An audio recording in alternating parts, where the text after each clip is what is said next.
우리 하나님께 영광의 박수를 드립시다. 하나님 사랑합니다. 찬양합니다. 우리 귀한 성가대 찬양도 감사드립니다. 네, 요즘 우리가 하나님에 대하여 하나님은 어떻게 이 세상을 다스려 가시는지 말씀을 나누는 중에 있습니다. 그리고 나는 어떻게 살아야 할 것인지 고민하고 있습니다. 오늘 찬양에서도 하나님의 은혜를 노래했듯이 내가 볼 때는 내 인생이 답답하고 남편이 답답하고 아내가 답답하고 자녀가 답답하고 그렇지만은 하나님의 은혜를 받으면 그렇게 귀할 수가 없는 거예요. 가족들이, 성도들이, 사람들이 하나님의 은혜를 받으면 그렇게 되지요. 사랑하는 여러분, 하나님은 어떻게 이 세상을 다스릴까요? 바로 하나님의 거룩하신 뜻을 품으시고 그리고 적합한 때에 그 뜻을 이루어 가십니다. 우리가 그것을 잘 알고 싶어요. 모든 것을. 그렇지만은 알 수 없도록 하셨어요. 불안하지요. 그렇지만 하나님을 경외하면 문제 없도록 하신 것입니다.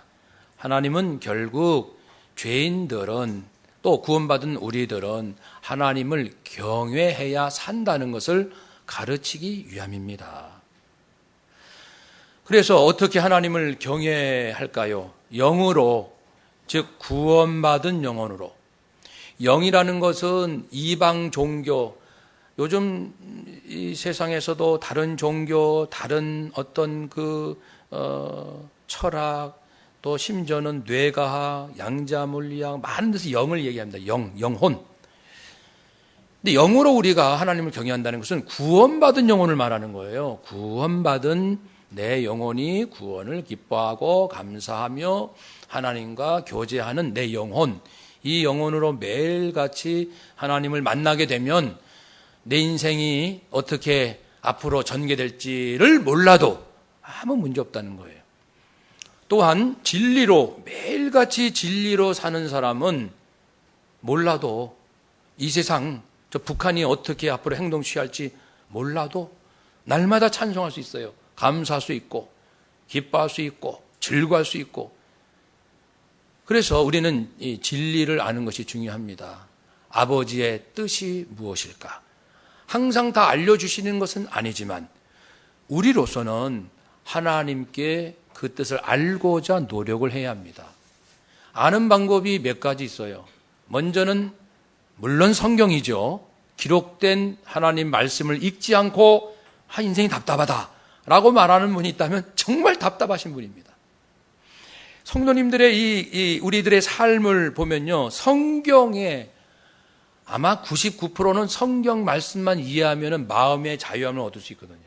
미워할 사람이 없다는 걸 알게 되고.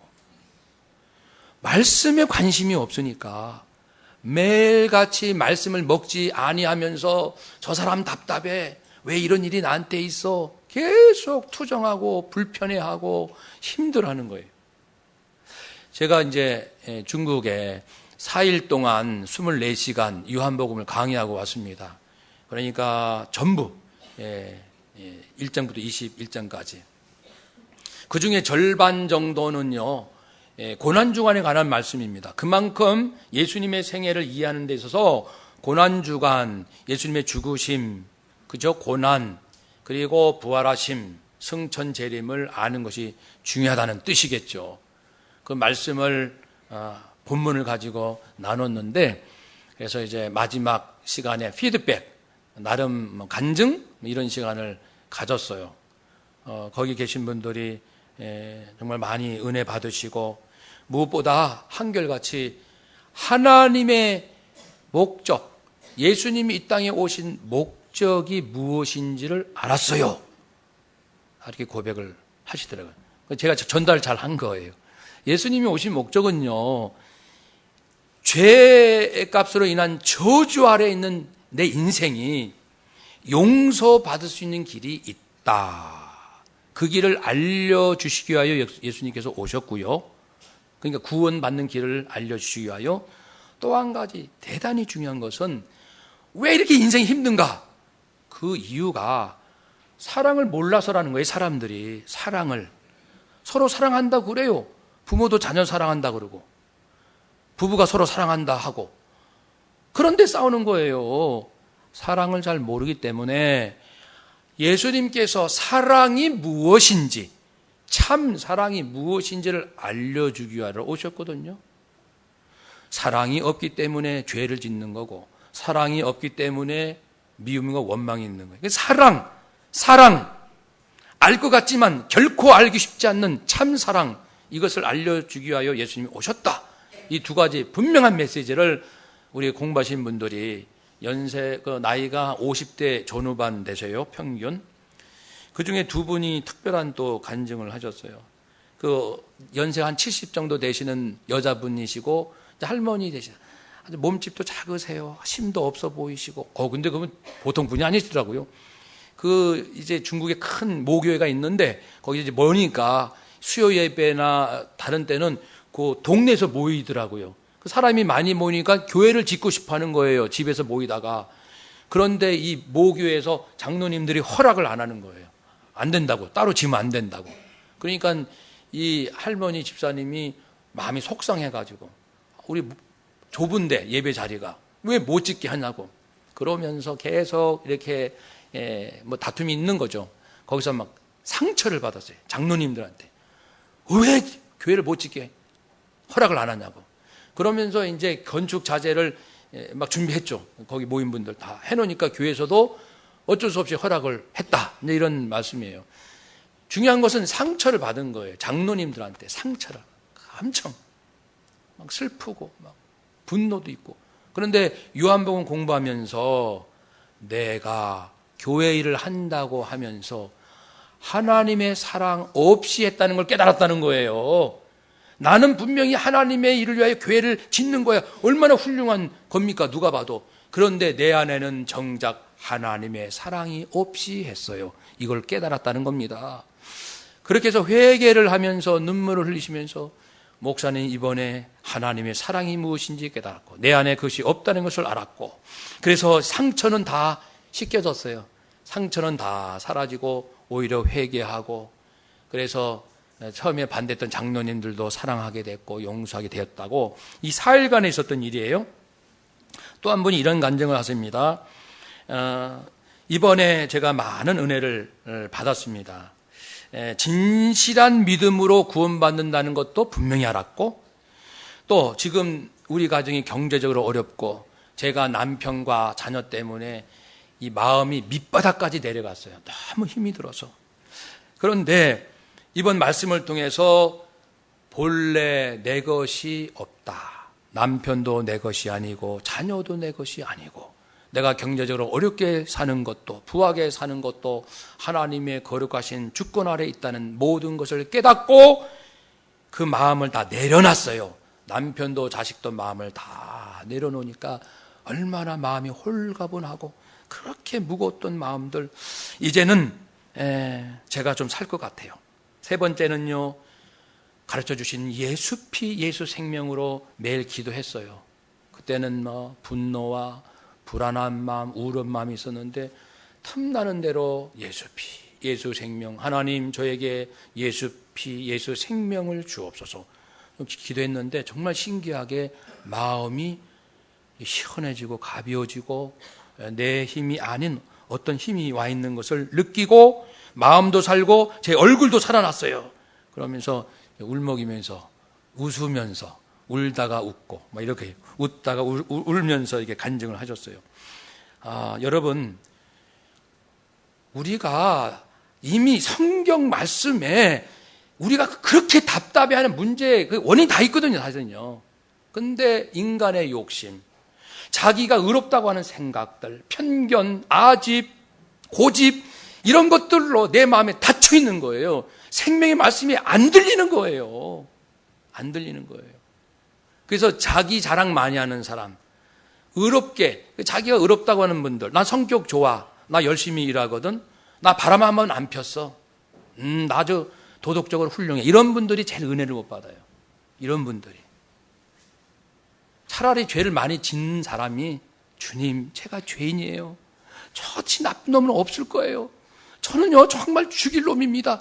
이런 분들이 말씀에 들어오는 거예요. 진리의 말씀들이요. 그러니까 가장 어리석은 자가 교만한 사람이에요. 하여튼 말씀 통해서 우리는 하나님 뜻을 충분히 알 수 있다는 것이고요. 두 번째는 특별한 계시가 있어요. 베드로가 기도 중에 환상, 보자기의 환상을 보았잖아요. 그것을 통해서 뭘 알려주셨죠? 하나님은 유대인뿐 아니고 이방인들도 구원하신다. 이걸 깨닫고 마음을 열었잖아요. 이방인들은 구원 못 받아. 우리 유대인만 예수 믿고 구원받는 거야. 이럴 때 하고, 아니야. 하나님은 모든 사람을 다 구원하셔. 이럴 때하고는 다르죠, 인생이. 말 활짝 열고 이제 마음껏 전도하고 선교하고 그런 베드로로 바뀌었습니다. 그렇게 특별하게 음성을 들려줄 때가 있어요. 제가 중요하기 때문에 한번 전에 말씀드린 예하지만 드려볼게요. 어느 부부가 있는데 성실하게 교회 생활을 했어요. 이 남자분은 안수 집사님이에요. 사업을 했습니다. 어려워졌어요. 자금에 딸렸어요. 굉장히 고통당합니다. 아내에게는 말하지 못합니다. 남자들은 잘 얘기 안 해요. 말하면 자기가 무능하다는 것이 드러날까 봐 꼭 잘한 모습, 강한 모습, 성공한 모습만 보여주려고 해요, 아내한테. 그렇지 않은 거 막 숨기는 거예요. 꼭꼭. 그 혼자 고민하고. 아내가 잘 모르죠. 얼마나 지금 사업이 어려운지. 그러니까 아내는 이 도덕적으로도 신앙적으로도 훌륭한 분이에요. 기도도 많이 하고 흠잡을 데가 없는 아내. 그런데 남편이 이게 힘든지는 모르는 거예요. 말 안 하면 모르거든요. 죽을 것만 힘든 거예요. 사업이 안 돼서. 그런데 그 사무 직원이 있어요. 딸뻘 되는. 요 아이는 아는 거예요. 우리 사장님이 요즘 얼마나 힘든지. 그래서 샌드위치도 저 따끈따끈한 거 사다가 사장님 이거 좀 드시고요. 힘내세요. 얼마나 요즘 힘드세요. 위로를 해드리는 거예요. 그러니까 가뜩이나 힘들고 어려운 이 남편이 그만 이 마음을 여직원한테 마음을 준 거예요. 자기를 위로해 주니까. 그래가지고 성관계까지 간 거죠. 바람핀 그런 건 아닌데 어쨌든 그런 실수가 있었어요. 그걸 아내가 알게 됐어요.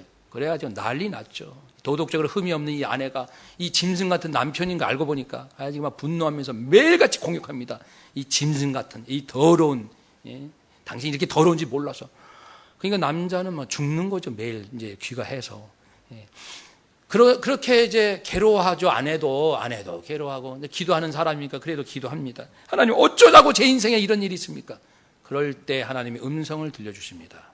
너는 네 남편을 인간적인 사랑으로 사랑했지.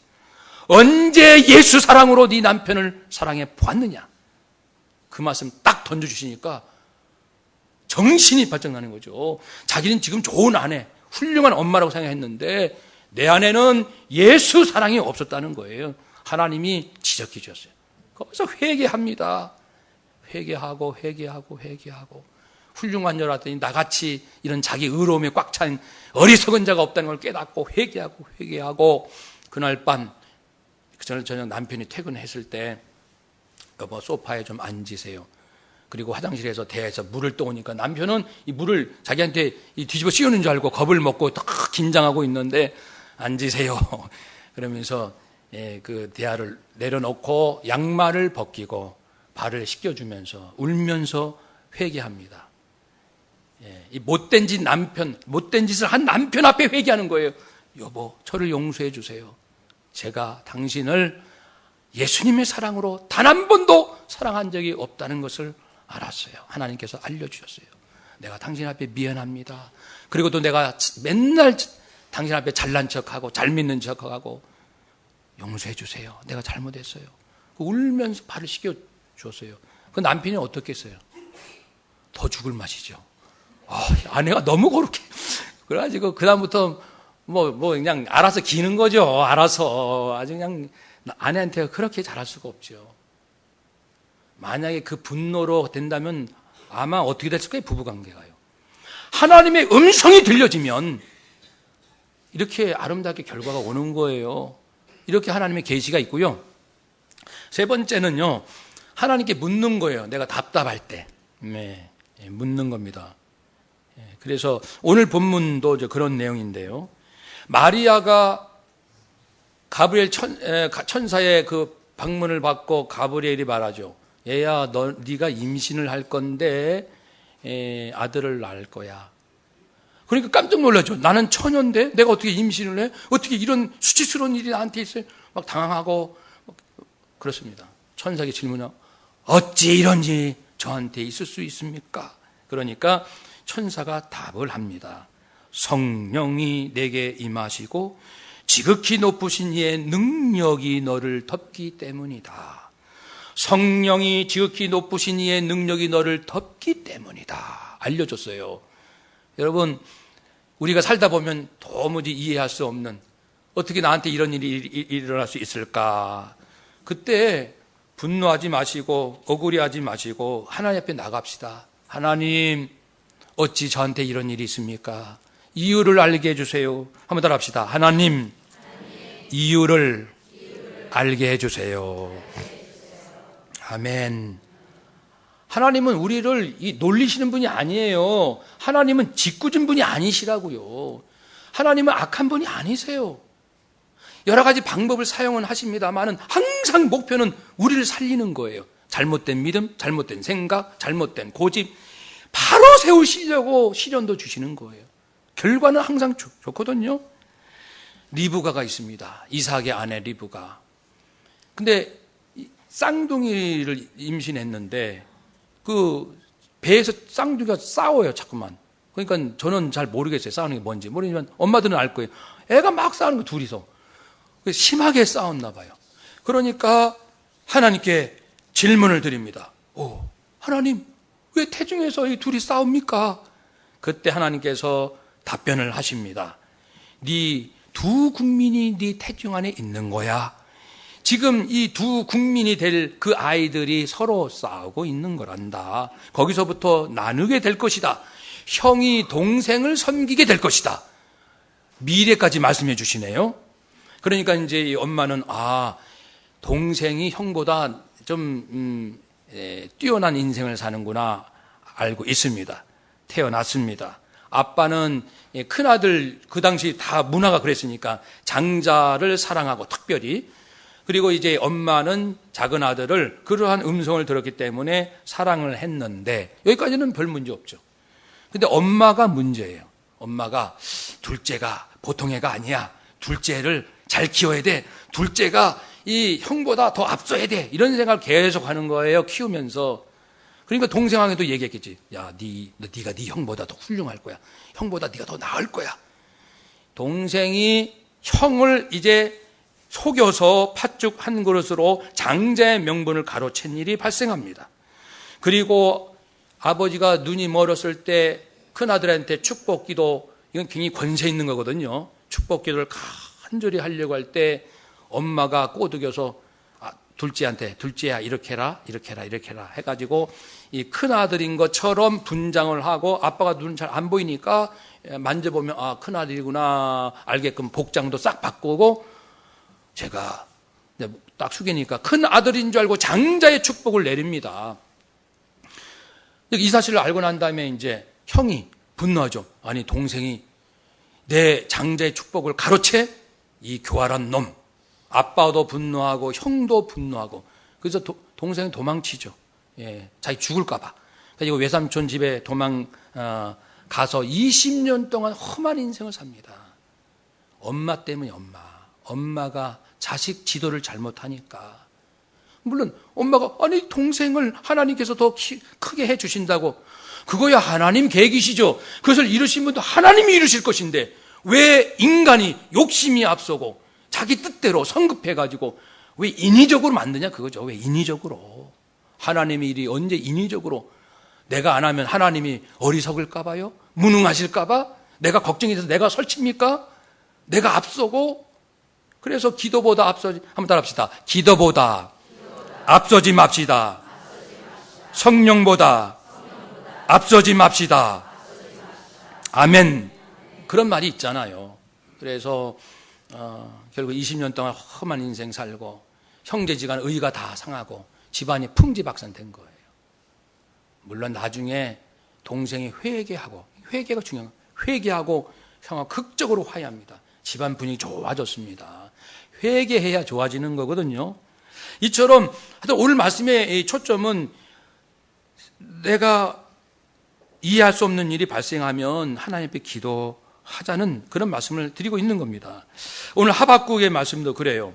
하박국은 유다 왕국의 마지막 선지자입니다. 그가 레위지파의 그 성가대원 중에 한 사람으로 추정되거든요. 성가대원입니다. 하박국 선지자가 하나님의 부름을 받아서 선지자 역할을 하는데 자기 생각에 두 가지가 화가 나는 거예요. 첫 번째는 이 이스라엘 유다 이 나라 안에 힘 있는 자가 부정부패 그리고 불의를 행하고 그런 것이 너무나도 많은 거예요. 하나님, 왜 나라가 이 지경입니까? 우리도 요즘 뉴스를 매일같이 틀면은 어느 공사에다 누가 300억 어떻게 해먹었다. 누가 몇십억 어떻게 했다. 우리 청년들이 부끄러워 죽겠어요. 우리 청년들이 뭘 보겠어요? 야, 힘 있는 사람 맨날 나쁜 짓만 하는구나. 무슨 존경심이 있겠어요? 지금 국민들의 마음이 힘 있는 사람들, 가진 사람들 해도 너무한다. 분노가 지금 폭발하고 있습니다. 하박국이 그랬어요. 하나님, 그래도 가만히 계십니까? 그러니까 하나님이 응답하시죠. 얘야, 나는 공의의 하나님, 내가 심판하리라. 그래서 유다는 반드시 심판받을 것이다 라고 말씀을 해줬어요. 그러니까 이제 하박국 마음이 조금 풀렸어요. 그런데 하나님이 하시는 일이 바벨론 제국이 자기 민족을 침공하는 곳으로 이 민족을 심판하신다는 것을 깨닫고 더 화가 났네요. 하나님, 잘못된 거 심판한 건 좋지만요, 하나님 해필이면 우리보다 더 못되고 우리가 괴취급하는 이 이방인 나라에 우리가 당하는 모습으로 우리를 심판하십니까? 이건 해도 너무하지 않습니까? 어떻게 우리보다 더 악한 자를 들어서 우리를 이렇게 하십니까? 그랬어요. 그러니까 2장 1절 내가 파수하는 곳에 서며 성루에 서리라. 그가 내게 무엇이라 말씀하실는지 기다리고 바라보며 나의 질문에 대하여 어떻게 대답하실는지 보리라. 궁금하니까 첫 번째 질문, 두 번째 질문, 대답을 들어보리라, 기다리리라. 여호와께서 말씀하셨습니다. 너는 이 묵시 내가 하는 말을 기록하여 판에 명백히 새겨서 달려가면서도 읽을 수 있게 하라. 이제 곧 전쟁이 일어나거든요. BC 605년 이제 바빌론이 침공합니다. 1차 침공. 그걸 염두에 두고 하신 말씀이니까. 전쟁이 나면 나라가 난리 아닌 난리입니다. 그 와중에서도 백성들이 하나님의 음성을 잊지 않도록 너는 명백하게 내가 전하는 말을 판에 새겨서 전하거라. 이런 말씀 하신 거예요. 묵시가 뭘까요? 세 가지입니다. 유다도 심판받을 거고 바벨론 제국도 심판받을 것이고 종국적으로 종말론적 심판 최후의 온 인류가 그 선과 악에 대해서 심판받을 것이다. 이런 말씀이 되겠습니다. 이 말씀을 전하라. 때가 이르면 반드시 이루어지리라. 더디 이루어지지 않는다. 지체하지 않고 반드시 응하리라. 그 말씀 이후로는요, 바벨론 제국을 심판하는 내용이 나옵니다. 바벨론 제국이 얼마나 못된 짓을 했는지 말씀하는 것이죠. 크게 두 가지로 볼 수 있어요. 하나님 앞에 교만하고 그리고 이스라엘 백성을 이게 너무나도 잔인하게 짓밟았거든요. 하나님께서 심판의 도구를 쓰시지만 지나치게 잔인하게 하면요, 그것도 또 하나님이 그들을 심판하십니다. 이 바벨론 제국이 구체적으로 잘못한 것은 5가지입니다. 첫째, 남의 것을 자기 것처럼 소유한 것, 부당한 이익을 취한 것, 다른 민족을 혹사시킨 것, 자국의 군사력을 위해서 다른 나라 백성들을 아주 피곤하게 만든 것, 네 번째, 음행한 것, 여자들을 술취게 하고 성폭행한 것, 다섯 번째, 우상 숭배한 것. 하나님께서 다 나열해 주셨어요. 그러니 내가 반드시 바벨론을 멸망시키겠다라고 말씀을 하셨고, 바벨론은 페르시아의 제국에 의해서 나중에 멸망을 당합니다. 유다는 멸망당하지는 않아요. 시련이 있었지만 다시 회개를 통하여 충분한 회개는 아닐지라도 하나님의 은혜로 역사는 이어져 가고 있습니다. 중요한 것은요, 이 바벨 하박국처럼 답답한 것이 있을 때 질문하자는 말씀입니다. 혼자 화내지 말고, 혼자 이러쿵저러쿵 판단하지 말고, 섣불리 아내는 이렇고 남편은 이렇고 부모는 자녀는 성도는 목사는 누구는 비판 판단 정죄하지 말고 하나님 앞에 내가 아무리 억울하고 분하고 슬프고 외로워도 하나님 앞에 가서 마음을 찢고 진실로 하나님, 제 인생에 어찌 이런 일이 일어납니까? 우리 집안에 어찌 이런 수치스러운 일이 일어납니까? 내가 어떻게 이런 억울한 일을 당할 수 있습니까? 이유가 무엇입니까? 이유가 알게 해주세요. 하나님은 알려주십니다. 한번 따라 합시다. 하나님은 알려주십니다. 물론 알려주지 않을 때도 있어요. 욥처럼. 그렇지만 욥은 하나님은 나와 다른 창조주시구나. 그분 뜻대로 하실 그의 주권이 있으시구나. 하나님, 제가 잘못했습니다. 뭘 모르면서 아는 척, 하나님이 하시는 일에 대해서 하나님은 불의하시다, 이러시다 함부로 말했으니 용서해 주세요. 회개했지요. 그러니까 원인을 알려주시든 알려주시지 아니하면 알지 못해도 하나님을 신뢰할 수 있는 믿음을 주시든 하나님은 좌우간 결론은 화끈하게 내려주시는 분이에요. 알려주시든 몰라도 하나님을 믿고 찬송하고 감사하고 회개하며 살 수 있게 하시든 얼마나 하나님이 확실한 분이십니까? 이런 하나님, 우리가 믿는 아버지입니다. 더 이상 우리 인생 힘들게 살지 맙시다. 다윗 왕이 왕이 됐으면 나라를 잘 만들고 싶잖아요. 그런데 3년이나 기근이 오네요. 6개월도 아니고 3년. 백성들이 아우성해요. 우리 못 살겠다. 양식도 떨어지고. 그러면 모든 화살은 반드시 왕에게 갑니다. 왕이 죽을 맛입니다. 죽을 맛이에요. 사무엘하 21장에 나옵니다. 하나님께 여쭙습니다. 하나님, 어찌 이 땅에 이런 일이 있습니까? 정말 통회하는 마음이죠. 백성들이 지금 죽어가고 있는 상황입니다. 그때 하나님은 답변을 해주십니다. 너무 놀라워요. 이유가 있는데 네 앞선 사울 왕이 그 기브온 족속이 있지 않느냐?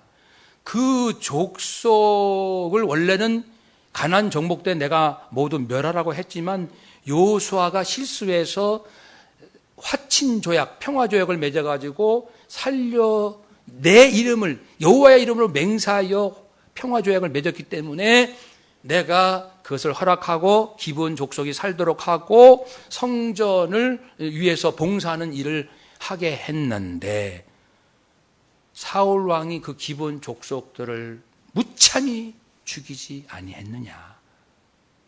그 죄값이다. 그래가지고 이제 다윗 왕이 원인을 알았어요. 그래가지고 기브온 이제 자손을 불렀어요. 미안하다. 우리 사울 왕이 큰 못된 짓을 너에게 했구나. 미안하다. 용서해라. 미안하다. 어떻게 하면 좋겠니? 사울 왕의 자손 7명을 보내주십시오. 좋다. 그래서 사울 왕의 직속, 직계, 그쪽에 이렇게 해가지고 다는 아니지만 7명을 보내줬고 그들이 7명을 목에 매달았습니다. 그래가지고 끝나고 그것이 끝남으로써 가뭄이 끝이 났어요. 여러분, 다 원인이 있어요. 이유가 있어요.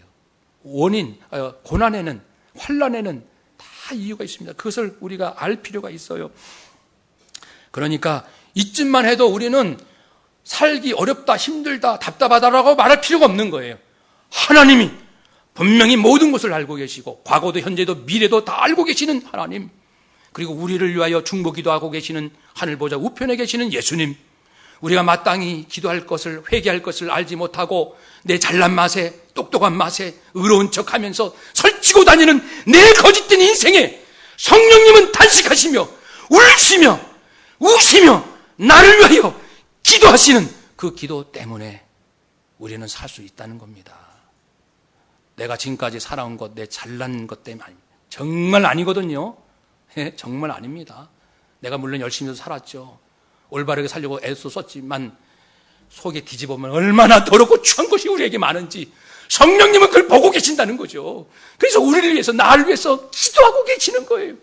회개할 줄 모르면서 다른 사람 비판하고 판단하고 정죄하는 악이 가득 찬 우리를 위해서 성령님이 통곡하며 울고 계시기 때문에 그나마도 우리가 여기까지 온 줄로 믿습니다. 아멘. 그렇죠? 지금부터 우리 정신 똑바로 차리고 사람을, 아내를, 남편을 아무리 흠이 있고 부족함이 있어도 내가 사랑하고 온 마음을 다하여 평생을 사랑해도 부족한 거예요. 내가 받은 사랑에 비교하면, 내가 하나님께 받은 사랑과 비교하면 나는 지옥에 1000번도 더 갈 악한 죄인입니다. 내가 받은 사랑을 생각하면 나에게 배신한 친구들을 용서하고 100번 용서해도 할 만한 겁니다. 이것을 깨달아야 인생이 열리는 거죠. 이 말씀을 우리가 정말 잘 나눴으면 좋겠습니다. 사랑하는 여러분, 이제 지난주 말씀으로 하면 절체절명의 인생의 위기가 올 때는 하나님 앞에 울부짖읍시다. 두려워하지 말고 절망하지 말고 하나님 살려주세요. 그렇게 울부짖고 인생에 내가 풀 수 없는 이런 아픔, 고민이 있으면 하나님 앞에 나가서 하나님의 뜻을 여쭙고 원인을 찾고, 그래서 해결할 거 회개하고 정리할 거 정리하고, 끊을 거 끊고, 우리 아까 장로님 끊을 거 끊고 정리할 거 정리하고 회개할 거 회개하고, 거룩한 척 하지 말고 훌륭한 척 하지 말고 포장하지 말고, 제발 포장하지 말고 이제는 정직하고 진실하게 하나님 앞에 나가서 하나님 저 좀 알게 해주세요. 제가 누구인지 꼭 좀 알게 해주세요. 제 지난 모든 아버지 허물을 알게 해주시고 저를 용서해 주시고 이제부터는 누구를 만나든지 한번 더 합시다. 하나님, 이제부터는 누구를 만나든지 사랑만 하겠어요. 무슨 일을 만나든지 감사만 하겠어요. 아멘. 꼭 그렇게 다짐하시고 실천하시는, 그래서 천국을 누리시는 우리 모두가 되시기를 주의 이름으로 축복합니다. 아멘. 기도하겠습니다.